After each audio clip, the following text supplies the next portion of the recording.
baba mga ka-idol. Yan yung grahin na mga ka-idol, yan sa ilalim mga ka-idol.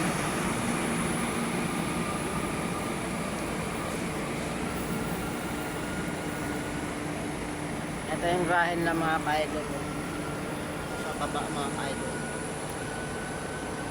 Just lang umuwi mga ka-idol pag gagabi. Pag nag-check nila ng trend dyan sila mga ka-idol. Tapos pupunta na ng EDSA yun mga ka-idol. Babiyahin na yun mga ka-idol. Dito lang yung nila grahe sa baba. Siguro malawak yung ilalim yung mga ka-idol.